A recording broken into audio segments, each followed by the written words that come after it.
السلام علیکم دوستوں، رمضان کا مہینہ آتا ہے، مسجدیں بھر جاتی ہیں، لوگ قرآن پاک پڑھتے ہیں، نمازیں بڑھ جاتی ہیں، ہر طرف عبادت کا ماحول ہوتا ہے۔ مگر پھر جیسے ہی رمضان ختم ہوتا ہے، بہت سے لوگ واپس اپنی پرانی زندگی میں چلے جاتے ہیں۔ نماز کم ہو جاتی ہے، قرآن بند ہو جاتا ہے اور عبادت دھیرے دھیرے ختم ہو جاتی ہے۔ ایسا کیوں ہوتا ہے؟ آئیے، اس کا سب سے بڑا سبب یہ ہے کہ ہم رمضان کو ایک ایونٹ سمجھ لیتے ہیں۔ ہم سوچتے ہیں رمضان عبادت کا مہینہ ہے، لیکن سچ یہ ہے کہ عبادت صرف رمضان کے لیے نہیں ہوتی۔ اللہ صرف رمضان کا رب نہیں، بلکہ پورے سال کا رب ہے۔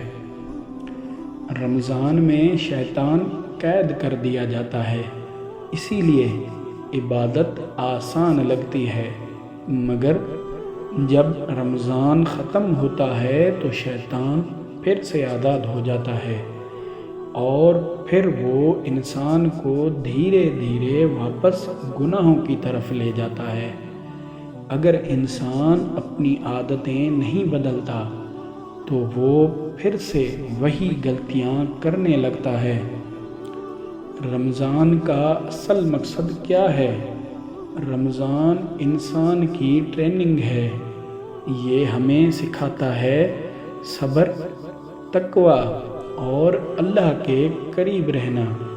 اگر ہم رمضان کے بعد بھی چھوٹی چھوٹی عبادت جاری رکھیں تو ایمان زندہ رہ سکتا ہے۔ اگر آپ چاہتے ہیں کہ رمضان کے بعد بھی ایمان مضبوط رہے تو بس 3 عادتیں اپنا لیجئے۔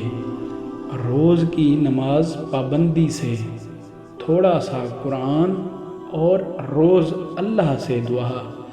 یہ چھوٹے اعمال انسان کے ایمان کو زندہ رکھتے ہیں۔ اگر سوچئے، اگر رمضان کے بعد بھی آپ کی نماز جاری رہے، قرآن جاری رہے اور اللہ سے رشتہ جاری رہے تو اس کا مطلب ہے کہ رمضان نے آپ کی زندگی بدل دی۔ اور اگر سب کچھ واپس پہلے جیسا ہو جائے تو شاید ہمیں اپنے دل کو دوبارہ دیکھنا ہوگا، کیونکہ رمضان صرف ایک مہینہ نہیں، رمضان زندگی بدلنے کا موقع ہے۔ اللہ پاک سے دعا ہے ہمیں اگلا رمضان بھی نصیب فرمائے اور ہمیں پورا سال عبادت کرنے کی توفیق عطا فرمائے۔ کمنٹ میں آمین ضرور لکھیے گا۔ اگر میری ویڈیوز آپ کو اچھی لگتی ہیں تو میرا چینل سبسکرائب کر کے بیل آئیکن دبا دیں تاکہ ہمارے آنے والی ویڈیوز آپ دیکھ سکیں۔ شکریہ، اللہ حافظ۔